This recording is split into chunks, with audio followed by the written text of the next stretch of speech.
Take a deep breath now, in through your nose, slowly, feeling the cool air fill your lungs like the crisp winds of Skyrim's northern mountains. Hold it for a moment, let it settle within you, calm and steady. Now exhale gently through your mouth, releasing any tension, any thoughts of the day, letting them drift away like snowflakes melting on a warm hearth. Breathe in again, deeper this time, imagining yourself standing at the edge of a vast, ancient land, where snow-capped peaks rise endlessly into a gray sky, and the ground beneath your feet hums with forgotten secrets. Hold that breath, feel the quiet pulse of the world around you, the subtle rhythm of rivers flowing through valleys, the whisper of winds through pine forests. Exhale slowly, sinking deeper into relaxation, your body growing heavy, your mind softening like fresh fallen snow.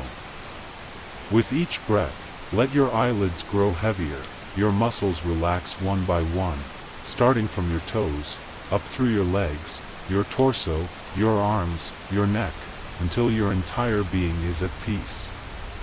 Imagine now that you are drifting, weightless, over the rugged terrain of Skyrim, a land steeped in history and mystery, where every stone and shadow holds a tale from ages past. You are not rushing, there is no hurry here. The story unfolds gently, like a river carving its path through stone over centuries. Allow yourself to float into this world, where the lore of Skyrim envelopes you, soothing and endless, pulling you toward sleep. Breathe in the scent of pine and earth, exhale any remaining wakefulness. Let the narrative begin, a continuous thread of ancient wonders, mysteries unraveled slowly in the quiet of your mind. In the vast and timeless land of Skyrim, where the nine holds stretch across frozen tundras, jagged mountains, and misty valleys, there lies a profound mystery that has echoed through the eras, the return of the dragons, heralded by prophecies etched into the very fabric of the world. This is no tale of haste or heroism, but a slow unraveling, a meditative journey through the lore of the Nords, the ancient ruins, and the shadowed quests that bind them all. Imagine yourself as a wanderer, perhaps the fated dragonborn, drifting through this land, uncovering layers of history one breath at a time, each revelation as calm and inevitable as the turning of seasons. We begin in the Fourth Era, year 201, amid the chill of Skyrim's endless winters. The land is divided into 9 holds, each with its own geography, cities, jarls, and deep-rooted lore. East March, one of the old holds, lies in isolation, its capital Windhelm standing as a bastion of ancient Nord traditions. Here rules Jarl Ulfric Stormcloak, who claims the mantle of High King, his hold aligned with the Stormcloaks in the Civil War, a conflict born from the White Gold Concordat's ban on Talos worship. The geography is harsh, with volcanic tundras and hot springs, politically and geographically separated from the progressive West. If the winds of war shift, Grunwolf Freewinter might take the throne, but for now, the hold whispers of rebellion and ancient Nord pride, tied to the origins of the Nords from Atmara, where Iskramor led the 500 companions against the Snow Elves in the Merethic era. Drift southward to Falkreath Hold, part of West Skyrim, where progressive Nords mingle influences from Cyrodiil, High Rock, and Hammerfell. Its capital is Falkreath, a forested realm of graves and mist, ruled by Jarl Sigir, loyal to the Imperial Legion. The hold sticks with its western kin in times of strife, like the Skyrim Civil War and the Ancient Alliance War. Should allegiance change, Dengir of Stun could rise, but the lore here speaks of quiet forests hiding old battles, where the dead rest uneasily under pine boughs. Further north and west lies Hafingard, another western hold, its capital Solitude perched on a great arch over the Sea of Ghosts, the overall capital of Skyrim. Jarl Elisif the Fair holds court here, claiming High Queen, her loyalties firmly with the Empire.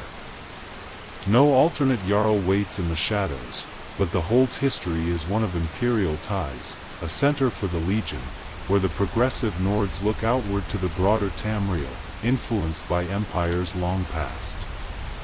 The geography is coastal and mountainous, with Solitude's blue palace overlooking endless waters, a place where political intrigues simmer like the fog rolling in from the sea. Jalmarch stretches nearby, a marshy expanse in West Skyrim, its capital Morthal shrouded in perpetual mist.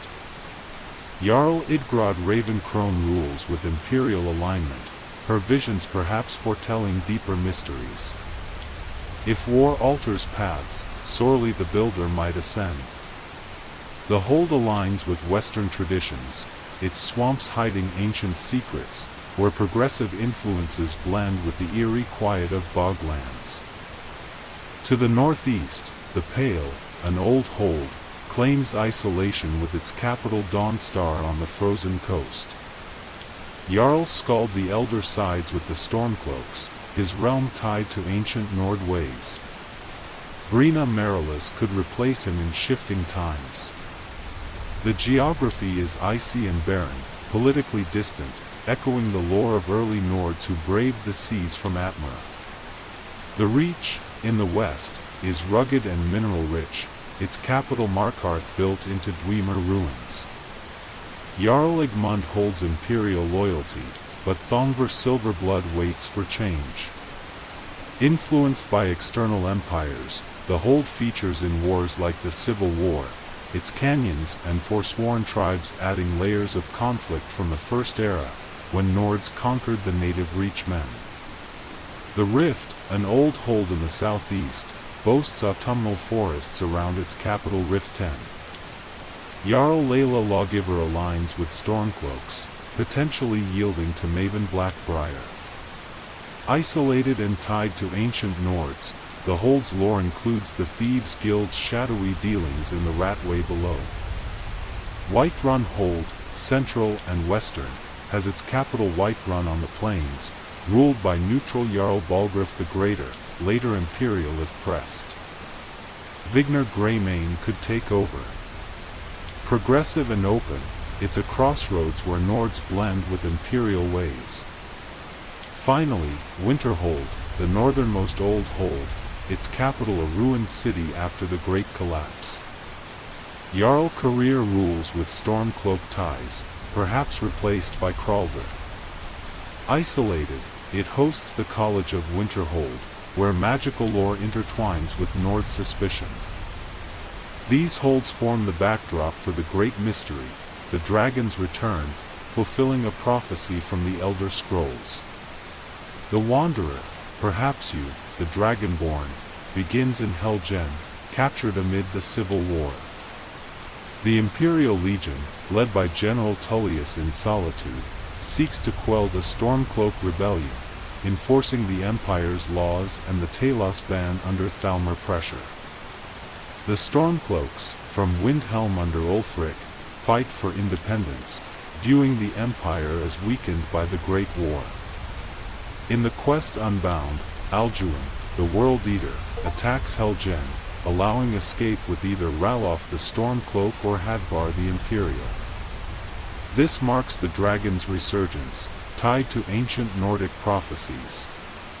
Drifting to Riverwood, in Before the Storm, you warn Jarl Balgruuf, who sends you to Bleak Falls Barrow for the Dragonstone, a map of dragon burials. The ruin, filled with Draugr, reveals the first word of power, Fuss, and your ability to absorb dragon knowledge. Dragon Rising unfolds as Mermolnar attacks the western watchtower. Defeating it, you absorb its soul, confirming your dragonborn nature.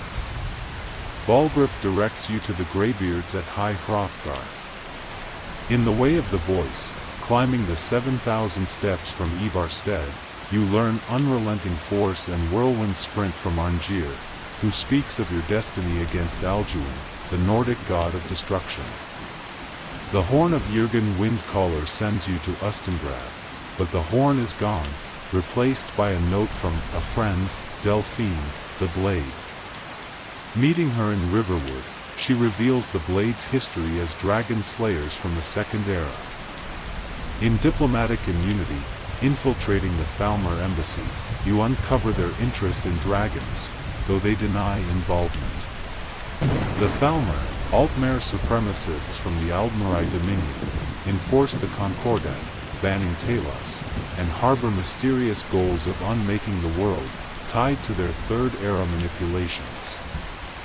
A Blade in the Dark leads to Kynesgrove, where Alduin revives Solidner. Delphine tasks you with the Greybeard's wisdom. Alduin's Wall, at Sky Haven Temple, depicts the prophecy, dragons return amid civil strife. The Elder Scroll, retrieved in Elder knowledge from the College of Winterhold or Septimus Cygnus, reveals at the throat of the world how ancient Nords used Dragonrend to banish Alduin. The Fallen involves trapping Odahviing in Dragon's Reach, learning Alduin's retreat to Sovngarde. Dragon Slayer ends with battling Alduin in the afterlife, aided by heroes like Felder, who once used an Elder Scroll to send Alduin forward in time.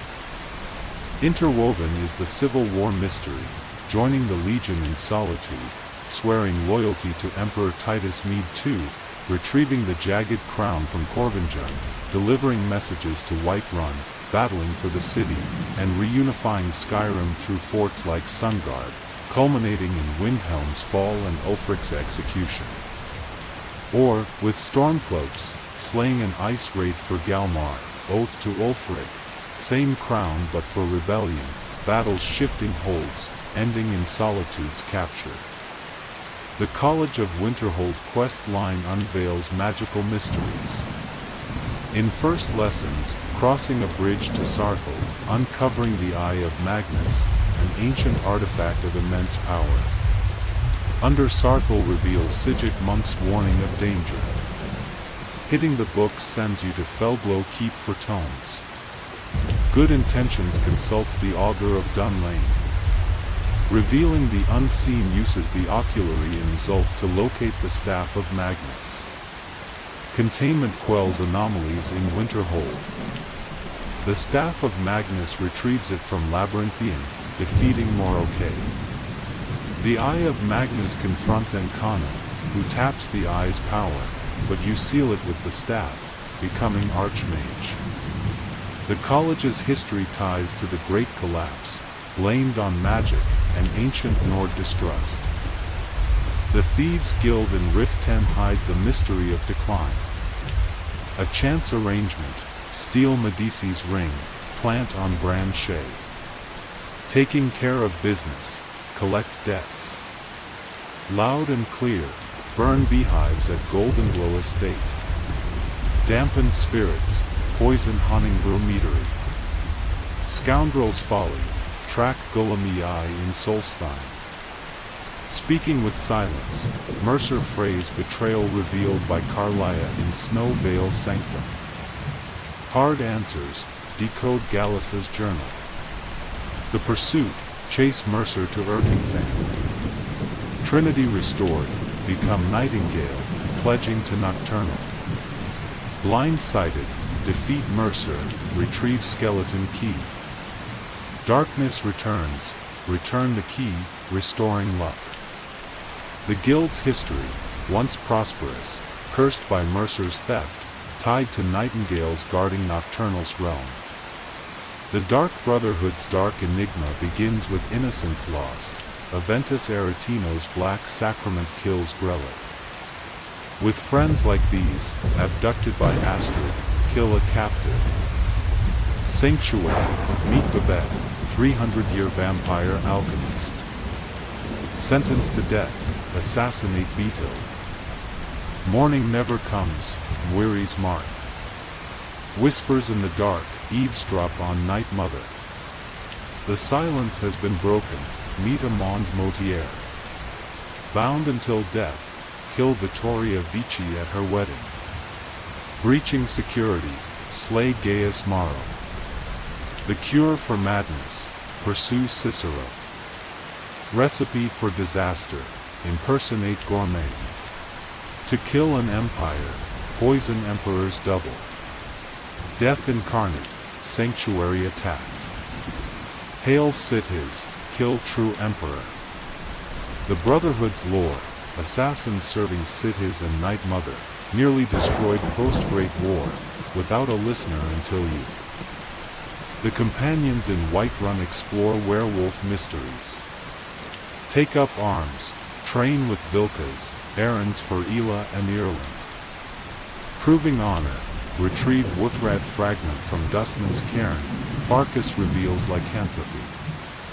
The Silver Hand, raid with Skjor, become werewolf. Blood's honor, Glenmoril which heads for cure. Purity of revenge, avenge Skjor. Glory of the dead, reforge Wuthrad, cure Kodlak in Isgrimor's tomb. Tied to Isgrimor, 500 companions, Falmer War. Dawnguard DLC, Vampire Prophecy Mystery. Dawnguard, join Isran or Harkon. Awakening, find Surana in Dim Hollow Crypt. Bloodline, return Surana to Fokihar. Prophet, read Elder Scroll with Dection. Chasing Echoes, Soul Cairn for Valerica. Beyond Death, retrieve Scroll. Seeking Disclosure, fix Dection. Unseen Visions, Ancestor Glade. Touching the Sky, Boreal's Bow. Kindred Judgment, confront Harkon. Lore, Fokihar vampires, snow elves fall to Dwemer betrayal, becoming Falmer. Dragonborn DLC, Mirac's mystery on Solstheim. Dragonborn, cultists attack, sail to Raven Rock. The fate of the skull, free skull from Mirac's influence. Cleansing the stones, purify Allmaker stones. The path of knowledge, Black Book in Tel Mithrin. The gardener of men, Apocrypha, learn bend will. At the summit of Apocrypha, defeat Mirac. Lore, first Dragonborn, Hermias Mora's realm, ancient dragon cult. Daedric quests add layers, Azura's star from Ilinalta's deep, defeating Malinbaran. Bothia's calling, sacrifice follower, kill champion for Ebony Mail. Adedra's best friend, reunite Barbas with Clavicus Vile for mask or axe. Discerning the transmundane, blood harvest for Ogma Infinium from Hermias Mora. Ill met by moonlight, hunt Sinding for Herson's ring or hide. The cursed tribe, cleanse Malakatha's shrine for Volendrum. Pieces of the past, reforge Marun's razor. The whispering door, Mephala's ebony blade. The break of dawn, Meridia's dawnbreaker from Kilcreath. The house of horrors, Molag Bal's mace from Markarth. The taste of death, Namra's ring from cannibalism. Oblivion Walker requires 15 artifacts, Dwemer lore, mysterious disappearance in 1E700, during War of the First Council, using Kagranak's tools on Heart of Lorcan. Ruins like Blackreach hide automatons, technology blending magic and mechanics, Falmer, snow elves, fallen after Night of Tears, blinded and enslaved by Dwemer, now feral in caves, dragon cult, ancient priests ruling with dragons, masks granting power, overthrown by Nords, Thalmor, seek to undo creation, ban Talos to weaken man, ultimate mystery of their endgame, Bedra, 9 divines worshipped in temples, blessings for pilgrims, Daedra, princes like those in quests, intervening through. Artifacts, miscellaneous mysteries, forbidden legend, Galdur's son sealed for patricide.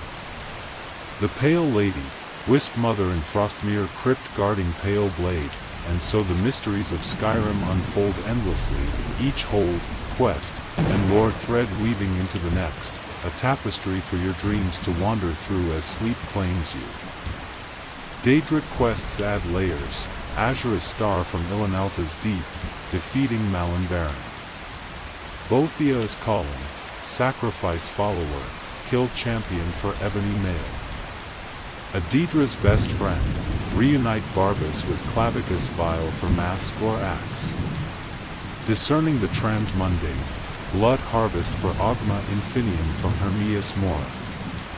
Ill met by moonlight, hunt sending for Herson's ring or hide. The cursed tribe, cleanse Malakatha's shrine for Valendrine. Pieces of the past, reforge Maroon's razor. The whispering door, Mephala's ebony blade. The break of dawn, Meridia's dawnbreaker from Kilcreath. The house of horrors, Molag Bal's mace from Markarth. The taste of death, Namra's ring from cannibalism. Oblivion Walker requires 15 artifacts, Weimer lore, mysterious disappearance in 1E700, during War of the First Council, using Kagranak's tools on Heart of Lorcan. Ruins like Blackreach hide automatons, technology blending magic and mechanics, Falmer, snow elves, fallen after Night of Tears, blinded and enslaved by Dwemer, now feral in caves, dragon cult, ancient priests ruling with dragons, masks granting power, overthrown by Nords, Thalmer, seek to undo creation, ban Talos to weaken man, ultimate mystery of their endgame, Edra, 9 divines worshipped in temples, blessings for pilgrims, Deidre, princes like those in quests, intervening through artifacts, miscellaneous mysteries, forbidden legend, Galdur's son sealed for patricide. The Pale Lady, Wisp Mother in Frostmere crypt guarding Pale Blade, and so the mysteries of Skyrim unfold endlessly, each hold, quest, and lore thread weaving into the next, a tapestry for your dreams to wander through as sleep claims you. In the vast and timeless expanse of Tamriel, where continents are shaped by the will of gods and mortals alike, there lies a quiet mystery, not of clashing swords or warring dragons, but of the subtle threads that weave the fate of all beings. This is a tale of the broader lore of Nirn, the world that cradles Tamriel, drawn from the histories, myths, and quests that define its essence, crafted to lull you into a peaceful slumber. Imagine yourself as a silent observer, a wanderer of the mind, drifting through the ages, from the dawn of creation to the quiet moments of reflection, where the world's secrets unfold at their own pace. We begin in the Dawn Era, when time itself was fluid, and the Edra and Deidre shaped the world.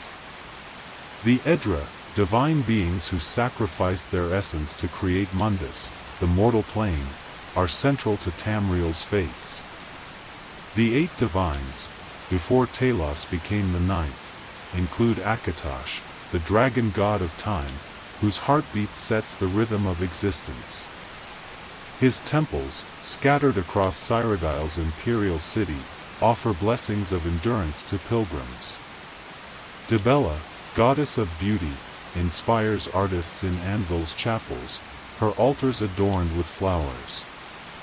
Mara, mother of love, binds hearts in Riffin's temple, her blessings fostering harmony.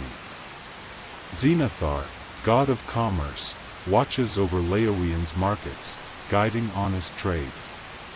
Stender, god of mercy, protects the weak, his shrines in coral offering solace.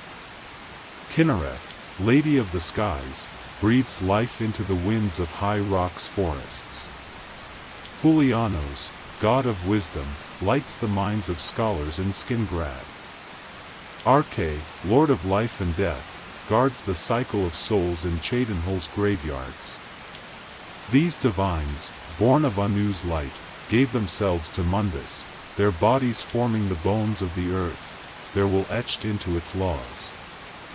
Drift now to the Merethic era, when the Aldmer, ancient elves, sailed from the lost land of Aldmeris to Tamriel's shores. Their descendants became the Altmer of Somerset Isles, who built the Crystal Tower, a beacon of magical mastery, its translucent spires reflecting the sea's endless hues. The Altmer believe in their divine ancestry, tracing their lineage to the Edra, and their society revolves around preserving this purity. The Sijic Order, a secretive monastic group from Artium, mastered the old ways, manipulating time and space, vanishing and reappearing through the ages.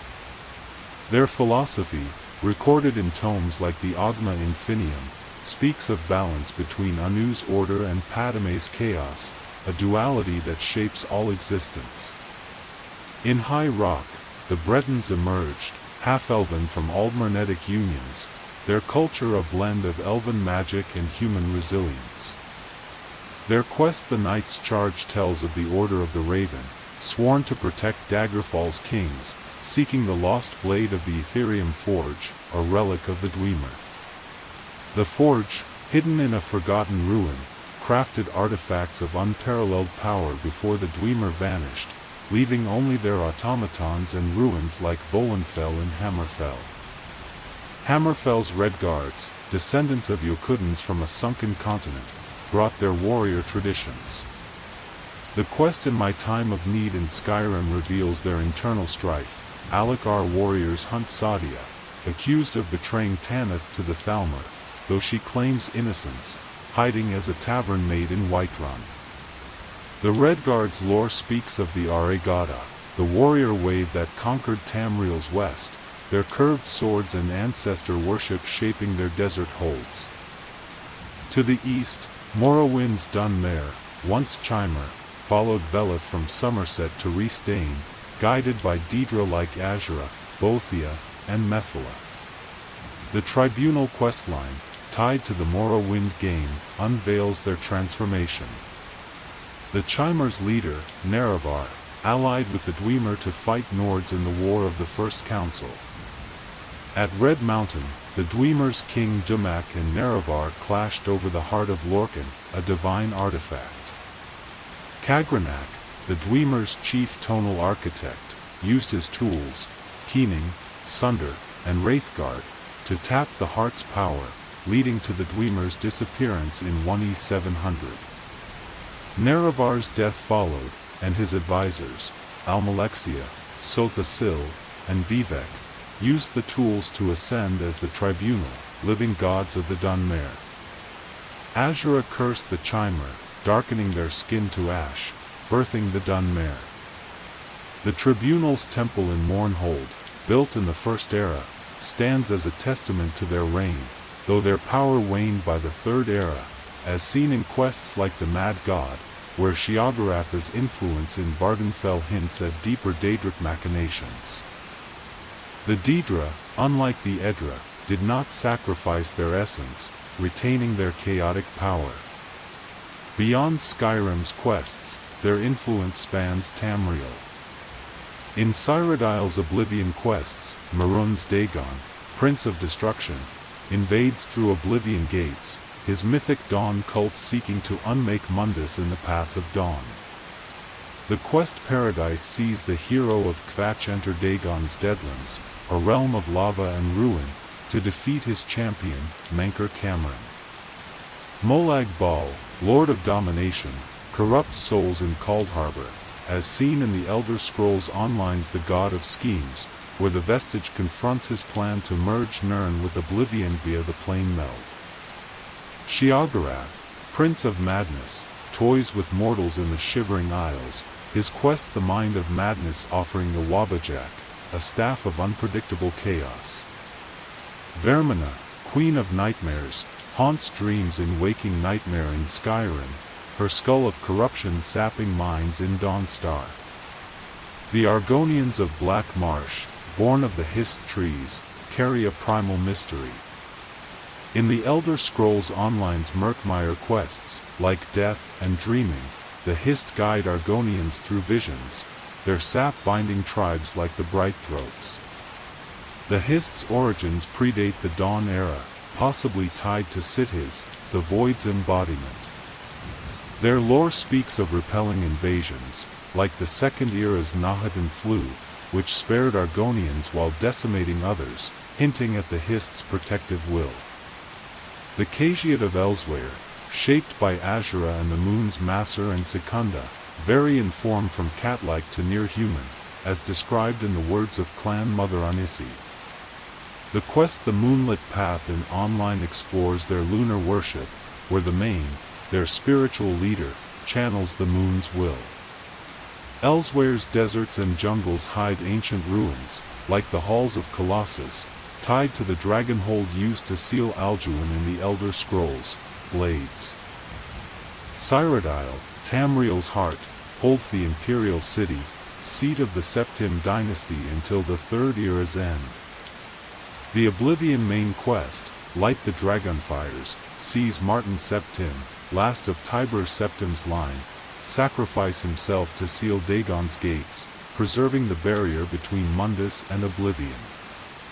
The Amulet of Kings, forged by Akatosh, binds the Emperor's soul to the Dragonfires, a pact from the First Era's Alessian rebellion, when Alessia, aided by Akatosh, overthrew the Aelids, elven rulers of Cyrodiil's jungles. Aeliid ruins, like Vilverin, dot the land, their welkin stones glowing with forgotten magic. The towers, metaphysical anchors of Mundus, are another enigma.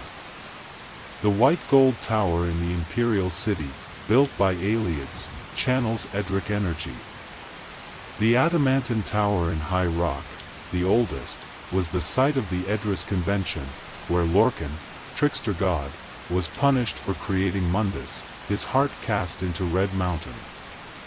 The throat of the world in Skyrim, Numidium in Dwemer hands, and others maintain reality stability, though the Thalmor's Third Era schemes, hinted at in Skyrim's diplomatic immunity, suggest they seek to unravel these anchors, undoing creation to ascend as gods. The Mages Guild, founded in the Second Era by Venus Galerian, trained mages across Tamriel until its dissolution post-Oblivion crisis. Quests like the Black Star in Skyrim, where Nelacar and Arania Ionith debate Azura's star's fate, echo the Guild's legacy of magical ethics. The Fighters Guild, or companions in Skyrim, protect the land. Their quests like No One Escapes Sidna Mine revealing Markarth's corruption tied to the Silverbloods and Forsworn, descendants of Reachmen displaced by Nords. The Bosmare of Valenwood, guided by the Green Pact with Ifrit, shape their forest homes without harming trees. In Online's The Heart of the Valenwood, the Sylvanar and Green Lady protect the Elden Root, a walking tree city, from Daedric corruption. Their cannibalistic rituals, tied to the Pact, ensure no plant is wasted, a practice rooted in the Merethic era's migration from Somerset. The Orcs, or Orsimer, worship Malakath, their patron since Trinamach's transformation by Bothia.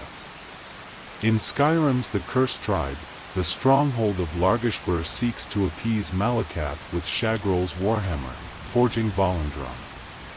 Orc strongholds, like Dushnik Yal, preserve their nomadic warrior culture, forged in the First Era's diaspora after Orsinium's fall. The Nord's ancient hero, Iskramor, led the 500 companions from Atmara, as told in Songs of the Return. Their conquest of Skyrim's snow elves, detailed in the Night of Tears, drove the Falmer underground, where Dwemer betrayal blinded them, creating the feral creatures of Skyrim's caves. The quest Touching the Sky in Dawnguard reveals Gelibur, a surviving snow elf, guarding Oriel's chantry, tying their fall to the Edra's waning influence. The War of the Red Diamond in the Third Era, detailed in The Wolf Queen, saw Potima Septim, the Wolf Queen, vie for Cyrodiil's throne, her necromancy lingering in Skyrim's The Man Who Cried Wolf, where her spirit haunts Solitude's catacombs.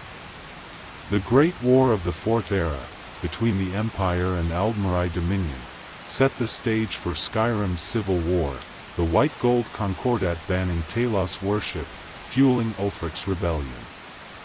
Each thread of Tamriel's lore, its gods, peoples, wars, and relics, weaves into a tapestry that stretches across eras, each story unfolding slowly, like a river carving through stone.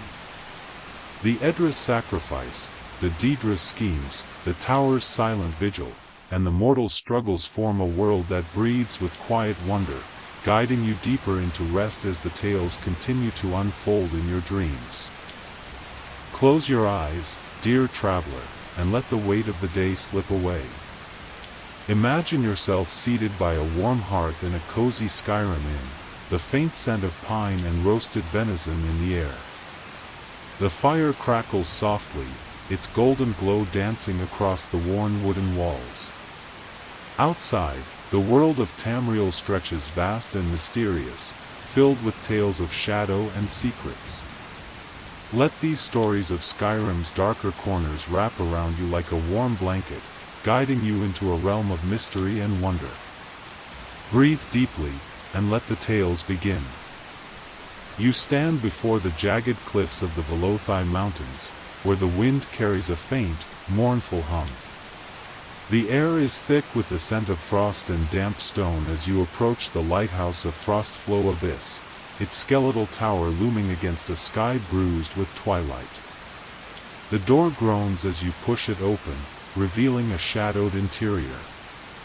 Cobwebs cling to the corners, and the faint drip of water echoes from somewhere deep below. This is no ordinary lighthouse, traveler, for its light has gone dark, and its keepers are lost to a tragedy whispered in the icy winds of Dawnstar's coast. The tale begins with Ramadi and Habd, a Redguard couple who sought a new life in Skyrim's frozen north. Their story is pieced together from scattered notes and blood-stained memories left within these walls.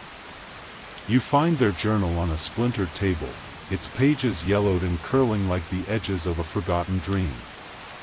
Ramadi wrote of their dreams to restore the lighthouse, to make it a beacon for weary sailors. But something stirred beneath the earth, something ancient and ravenous. As you descend the spiraling stairs, the air grows colder, heavier, as if the very stones are watching. The first signs of trouble are subtle, a missing chicken, a strange noise in the cellar. But soon, the pages of the journal grow frantic. Habd wrote of scratches in the night, of shadows moving where no light should cast them. You step into the cellar now, and the scent of earth and decay wraps around you. The walls are clawed, not by beast but by something deliberate, something that knows hunger. A farmer's husk lies crumpled in the corner, its eyeless face frozen in a snarl. The Shoris, those insectoid horrors of the deep, had burrowed into the lighthouse's foundations. Drawn by the warmth of life above, you find Ramadi's body in a cavern below, her hand clutching a torn letter to her children, Sooty and Mani. Her words are a plea for forgiveness, for she could not protect them. The Shoris had come in the night, their mandibles clicking like a chorus of death. Habd's remains are further still, near a Fama shrine, his hammer beside him as if he fought to his last breath. The lighthouse is silent now, but as you place their ashes in the beacon's flame, as their final wish demanded, you feel a warmth, a fleeting peace.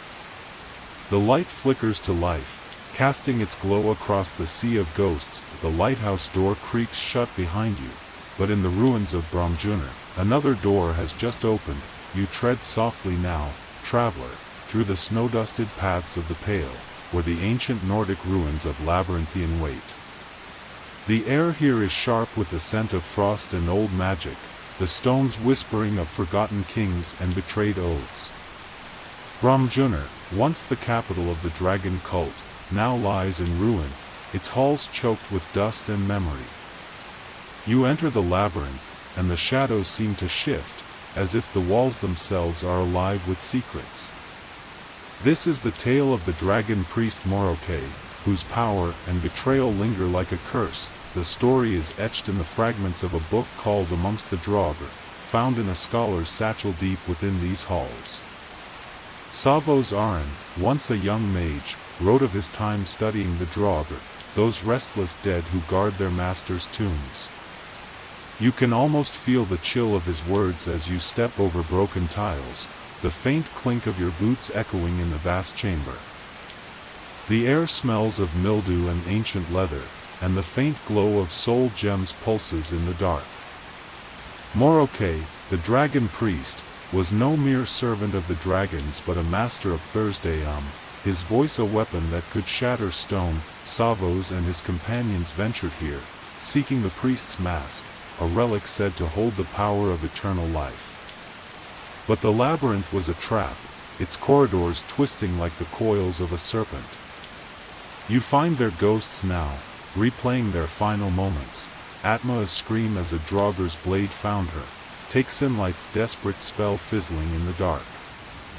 Savos alone survived, sealing Moroke behind a magical barrier, but at a cost. The priest's voice still echoes, a low hum that vibrates in your chest, promising power and ruin. As you face Moroke, his skeletal form wreathed in blue flame, you feel the weight of his gaze, as if he sees not just you but the threads of fate itself. You leave the labyrinth with the mask in hand, its metal cold against your skin. The ruins are silent now, but the air hums with the memory of betrayal. Savos Aran would later become Archmage, but he carried this guilt to his grave, a secret buried beneath Winterhold's college. The stones of Labyrinthian settle into silence, but far to the south, in the marshes of Jalmarch, a darker tale stirs. You find yourself now in the misty swamps of Morthal, where the air is thick with the scent of peat and stagnant water. The ground squelches beneath your boots as you approach Movartha's lair, a cave hidden in the fog. The townsfolk whisper of Movarth Pequine, a vampire whose name is synonymous with dread. The tale is drawn from a book, The Legend of Movarth, found in Morthal's Inn, its pages brittle and stained with time. The words tell of a man who hunted vampires, only to become the very monster he despised. You enter the cave, and the darkness is palpable, like a living thing pressing against your skin. The scent of blood and damp earth fills your nostrils, and the faint drip of water is joined by a low, guttural moan.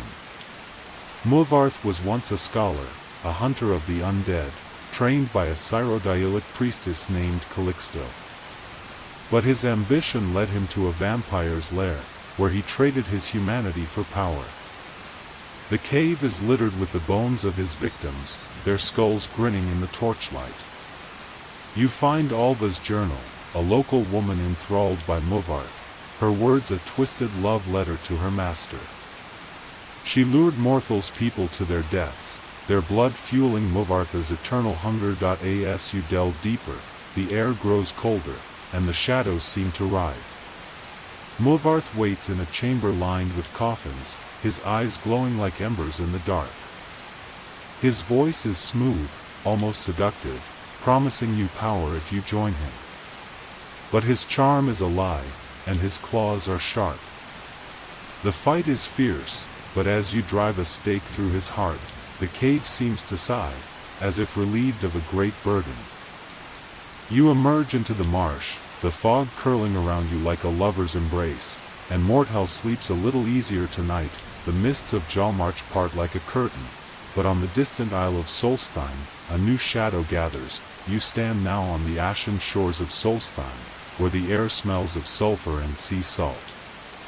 The wind carries the faint chant of a forgotten tongue, leading you to the ruins of Kagramez, a Dwemer stronghold buried beneath volcanic rock. The tale is woven from the notes of a madman, Nelitha's apprentice, found in a blood-stained journal near Tel Mithrin. This is the story of the Kagramez trials, a mystery of Dwemer engineering and insatiable greed. The ruins are a maze of brass and steam, the walls humming with the faint pulse of long-dead machinery. You find a resonance gem, its surface warm and glowing, as if alive. The journal speaks of the trials, tests designed by the Dwemer to guard their treasures. The first chamber is a gauntlet of spinning blades, their edges gleaming like polished moonlight. You move carefully, the scent of oil and metal sharp in your nose. The second trial is a puzzle of levers and gears, each click echoing like a heartbeat in the stone. The third is a battle against a dwarven colossus, its eyes burning with red light, its fists pounding the ground like thunder. The journal hints at a greater purpose, a vault containing a weapon of unimaginable power. But the Dwemer were not kind, and their trials were meant to kill. You find the bodies of adventurers, their armor crumpled like parchment, their dreams of glory snuffed out. As you claim the treasure, a black bow that hums with forbidden energy, you feel the weight of the Dwemer's arrogance. The ruins grow quiet, but the air is heavy with the sense that something watches, something that never truly died. The gears of Kagramez grind to a halt, but in the depths of Blackreach, a final secret waits to be uncovered. You descend now into Blackreach, a cavern so vast it feels like a world beneath the world. The air is cool and damp, scented with the strange musk of glowing mushrooms and ancient stone. Your torch casts a feeble light, revealing towers of Dwemer metal and rivers of luminescent water. This is the tale of the Ethereum Wars, drawn from a book of the same name, found in a scholar's camp near Alftan. Its pages tell of a conflict that shattered the Dwemer, a war over a metal that could bend reality itself. You explore the ruins of Arkanthams, where Katria, a ghostly adventurer, guides you through her unfinished quest. Her voice is soft, tinged with sorrow, as she speaks of the Ethereum Forge, a relic of Dwemer ambition. The air grows warmer as you approach the forge, the scent of molten metal and ozone thick in your lungs. The forge is alive, its fires glowing with a light that seems to pulse with intent. Katria's notes describe the Ethereum shards, fragments of a metal that sings with power. You collect them from ruins across Skyrim, each journey fraught with traps and specters. In Blackreach, you find the final shard, guarded by a centurion whose steam heart roars like a dragon's bellow. The forge awakens at your touch, and you craft a crown, its surface shimmering like starlight. Katria's ghost watches, her eyes filled with peace as she fades into the ether. The cavern is silent now, the mushrooms glowing softly, their light a gentle lullaby. You leave Blackreach with the crown in hand, its weight a reminder of a civilization lost to its own hubris. As you step into the night, the stars above Skyrim seem brighter, as if welcoming you back to the world above. Rest now, traveler, and let the dreams of Tamriel carry you gently into sleep. You stand at the edge of Wytern's plains, where the grass sways like a sea under a sky heavy with storm clouds. The scent of damp earth and wildflowers fills your lungs as you approach the Silent Moon's camp, a bandit hideout nestled against a crumbling Nordic ruin. The air grows colder as you near, and the faint hum of enchantment lingers, like a whisper from the stones themselves.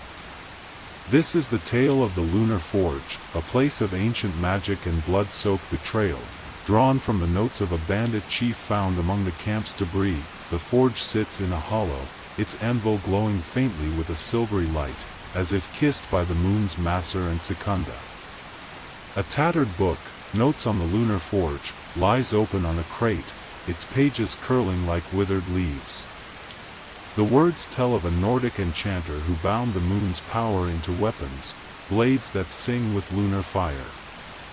But such power drew greed, and the enchanter's apprentices turned on him, their daggers flashing in the night. You trace your fingers along the forge's edge, feeling the pulse of magic, warm and alive.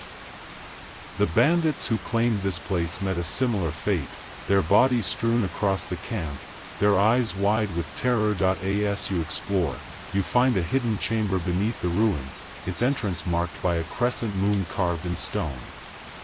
The air inside is heavy with the scent of dust and old blood, and the walls are etched with runes that glow faintly blue. A skeleton lies in the corner, clutching a lunar blade, its edge still sharp enough to cut the air. The bandit's journal speaks of strange dreams, of voices calling them to wield the forge's power. But the moons are fickle, and their gifts come at a cost. You leave the camp as the moons rise, their light casting long shadows, and the forge's hum fades into silence. The stones of Silent Moon's camp grow still, but in the fog-choked marshes of Jalmarch, a darker secret stirs, you find yourself now in the swamps of Mordhell, where the air is thick with the scent of moss and decay. Your boots sink into the mire as you approach the sunken ruins of Iskramor's soup spoon, a forgotten Nordic tomb whispered about in local folklore. The tale is pieced together from a letter found in Morthal's Inn, written by a scholar named Thonar, who sought the tomb's fabled relic. The letter smells of mildew, its ink smudged as if written in haste. The tomb's entrance is half submerged, its stone door carved with a spoon, an odd symbol for a place so steeped in dread. Inside, the air is damp and cold, the walls slick with algae. The faint drip of water echoes, and shadows dance in the torchlight, as if the tomb itself is alive. Thonar's letter speaks of a warrior priest who served Iskramor, entrusted with a spoon said to hold the power to sate any hunger, mortal or otherwise. But the priest grew greedy, using the relic to summon spirits, binding them to his will. You find his sarcophagus, its lid cracked open, and inside, a skeletal hand clutches a silver spoon, its surface etched with runes that pulse faintly. The Draugr here are restless, their eyes glowing blue as they shuffle through the dark, their whispers filling your mind with hunger. The final chamber holds a shrine, where the spoon's power lingers like a curse. You feel it tugging at you, promising to fill the voids within. But as you turn away, the Draugr falls silent, and the tomb feels lighter, as if relieved of its burden. You emerge into the marsh, the fog curling around you like a gentle embrace, and the stars above Mordhell twinkle softly. The mists of Jalmarch drift away, but in the frozen reaches of Winterhold, a new mystery beckons. You tread now through the snowfields of Winterhold, where the wind carries the scent of ice and pine. The College of Winterhold looms in the distance, but your path leads to the chill, a prison carved into a glacier, its entrance a jagged maw of ice. The tale comes from a guard's logbook, found frozen to a table inside, detailing the fate of a prisoner named Career the Cruel. The air inside the chill is sharp, biting at your skin, and the faint sound of dripping water echoes like a heartbeat. The logbook tells of Career, a bandit leader who dabbled in necromancy, seeking to cheat death itself. The prison is a labyrinth of ice tunnels, their walls shimmering like glass. You find cells lined with frost, their bars twisted as if something tried to escape. Career's journal, tucked beneath a frozen cot, speaks of a ritual gone wrong, a pact with a Daedra that left him bound to the chill's icy heart. The air grows colder as you descend, the scent of decay mingling with the frost. You find Career's body, frozen in a ritual circle, his hands outstretched as if reaching for something just beyond. The Daedric sigils glow faintly, and a whisper in the air promises power in exchange for blood. You destroy the sigils, and the ice seems to sigh, the prison's oppressive weight lifting. As you leave, the glacier sparkles under the aurora, its colors dancing like a dream. The chill is silent now, its secrets locked away in the ice. The glacier's chill fades into warmth, but on the ashen isle of Solstheim, a darker tale unfolds. You stand now on the volcanic shores of Solstheim, where the air smells of ash and brine. The ruins of Nchardak, a Dwemer city, rise from the sea like the bones of a forgotten giant. The tale is drawn from a journal found in Tel Mithrin, written by a Dunmer explorer named Ralasidaris. The journal's pages are brittle, stained with ink and ash, and they tell of the black books, tomes of forbidden knowledge hidden in Chardak's depths. The air is thick with the scent of oil and salt as you enter the city, its brass corridors humming with ancient power, and Chardak is a maze of flooded chambers and whirring machines, the walls alive with the clank of gears. You find a black book on a pedestal, its cover writhing with inky tendrils. Rallis's journal warns of Hermias Mora, the Daedric prince of knowledge, whose whispers drove him to madness. The book's pages seem to pulse, and as you read, the air grows heavy, the scent of ink and decay overwhelming. Shadows move in the corners, and the machines seem to watch, their red eyes glowing like embers. The book offers knowledge, but its price is your sanity. Its words burrowing into your mind like worms, you resist its pull, sealing the book in a dwemer chest. The city grows quiet, the machines slowing to a stop. As you leave Nchardak, the sea laps gently at the shore, and the ash settles like a soft blanket over Solstheim. The waves of Solstheim grow still, but in the depths of East March, a final secret waits. You walk now through the sulphurous springs of East March, where the air is warm and heavy with the scent of minerals and wet stone. The ruins of Mzulft, a Dwemer stronghold, stand half buried in the hills, their brass domes glinting in the steam. The tale comes from a book, the Falmer, a study, found in a scholar's camp nearby, and the notes of a synod researcher named Gavros Plinius. The air inside Mzulft is thick with the scent of oil and dust, and the faint hum of machinery vibrates through the stone. The story tells of the Falmer, once proud snow elves, now twisted into blind, savage creatures by Dwemer cruelty. You find Gavros's body near the entrance, his journal clutched in his hand, its pages stained with blood. He wrote of the oculary, a Dwemer device that could harness starlight to reveal hidden truths. The corridors are littered with Falmer husks, their claws glinting in the torchlight, and the air grows colder as you descend. The oculary is a vast chamber, its ceiling a dome of crystal that glows with captured starlight. You align the lenses, and the room fills with a soft, blue light, revealing a map etched in the air, but the Falmer are not gone. Their shadows creep closer, their hisses filling the air like a chorus of ghosts. You escape with the map's secrets, a scroll that hums with power, and the ruins grow silent behind you. As you step into the warm springs of East March, the steam rises like a sigh, and the stars above seem to wink, as if sharing a secret. Rest now, traveler, and let the dreams of Skyrim carry you gently into sleep. Rest now, dear traveler, and let the burdens of the day melt away like snow in a warm spring. Imagine yourself nestled in a Skyrim longhouse, the air rich with the scent of burning cedar and fresh firs. The hearth's embers glow softly, casting a warm light across the wooden beams above. Outside, the winds of Tamriel weave tales of shadow and enigma, waiting to unfold. Let these stories of Skyrim's haunted corners cradle you like a soft blanket, drawing you into a world of mystery and wonder. Breathe deeply, and let the tales unfold. You stand on the rocky cliffs of the Reach, where the air carries the sharp tang of pine and wet stone. The ruins of Deepwood Redoubt loom before you, its ancient Nordic arches half swallowed by creeping vines.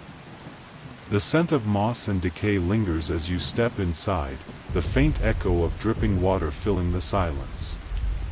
This is the tale of the Blood Hagraven, a story whispered in Markartha's taverns, drawn from the scattered notes of a forsworn scout found in Deepwood Vale.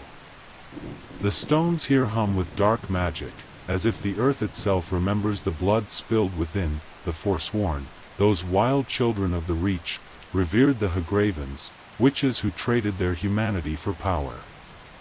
The scout's notes speak of matriarch Ragna, a Hagraven whose heart was bound to a Briarheart warrior named Draskua. You find her shrine deep within the redoubt, a grotesque altar of feathers and bone, the air thick with the scent of blood and charred herbs. The notes tell of a ritual gone wrong, where Ragna sought to bind her soul to the Reach itself, using Draskua's heart as a vessel. The chamber is littered with forsworn bodies, their eyes frozen in terror, their hands clutching at Briarheart scars as if to tear them free. As you descend into Hag's End, the air grows colder, and the shadows seem to writhe. You find Draskua's remains, a Briarheart warrior with a glowing orb in his chest, his axe still clutched in death. Ragna's cackling voice echoes, her spectral form hovering above a blood-stained altar. The fight is fierce, her claws slashing through the air like knives, but as you shatter her heart, the ruins grow still. You leave Deepwood Redoubt with the Hagraven staff, its wood warm and pulsing faintly, and the Reach seems to breathe a sigh of relief. The vines of Deepwood Redoubt settle into silence, but in the shadowed halls of Falkreath, another secret stirs. You walk now through the pine forests of Falkreath, where the air is heavy with the scent of sap and damp earth. The ruins of Ilinalta's Deep rise from the shores of Lake Ilinalta, its crumbling towers reflected in the still, black water. The tale comes from a journal found in Falkreath's inn, written by a mage named Malin Varen, whose name is cursed in whispers. The air inside the fort is cold and musty, the scent of mold mingling with the faint tang of blood. This is the story of the Azure Star, a relic of divine power twisted by mortal greed. Malin's journal tells of his obsession with the Black Star, a corrupted version of Azure's artifact, meant to trap mortal souls. You find his laboratory, its tables strewn with alchemical tools and blood-stained notes. The air hums with the residue of Daedric magic, and the star itself rests on a pedestal, its surface pulsing with an unnatural light. Malin's experiments drove him to madness, his soul bound to the star after a ritual that cost his students their lives. You step into the star's inner realm, a void of swirling shadows and whispers, where Malin's ghost waits, his voice a venomous hiss promising immortality. The battle is a clash of will and magic, but as you banish Malin's soul, the star grows quiet, its light softening. You emerge from Ilinalta's Deep, the lake's surface rippling gently under the moonlight, and the air feels lighter, as if Azura herself approves. The Black Star rests in your hands, a reminder of the thin line between power and ruin. The waters of Lake Ilinalta grow still, but in the icy wastes of Winterhold, a darker mystery beckons. You tread now through the snow-swept cliffs of Winterhold, where the air smells of frost and salt. The ruins of Alftand, a Dwemer city buried beneath the ice, yawn open like a wound in the earth. The tale is drawn from a journal found in a wrecked expedition camp, written by a scholar named Sulla Trebatius. The air inside Alftand is thick with the scent of oil and rust, the faint clank of machinery echoing through the halls. This is the story of Blackreach's lost expedition, a tale of ambition and betrayal beneath Skyrim's surface. Sulla's journal speaks of a quest to uncover the secrets of Blackreach, a cavern city of Dwemer wonders.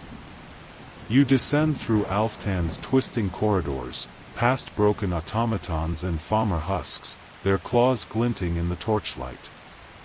The air grows warmer as you reach Blackreach, its vast ceiling glowing with luminescent mushrooms, their scent earthy and strange. Sulla's team fractured under the weight of greed, turning on each other as they sought the Elder Scroll hidden in the Tower of Mzark. You find their bodies, frozen in their final moments, Umana's dagger in Sulla's back, their faces twisted in betrayal. The Tower of Mzark is a chamber of brass and crystal, its oculary humming with ancient power. The Elder Scroll rests within, its surface shimmering like a star. As you claim it, the air seems to pulse, and Blackreach's mushrooms glow brighter, as if acknowledging your presence. You leave the cavern, the snow outside falling softly, and the ruins of Alftand fade into the blizzard. The snows of Winterhold bury Alftand's secrets, but on the ashen isle of Solstheim, a new shadow looms. You stand now on the volcanic slopes of Solstheim, where the air is thick with the scent of ash and sea.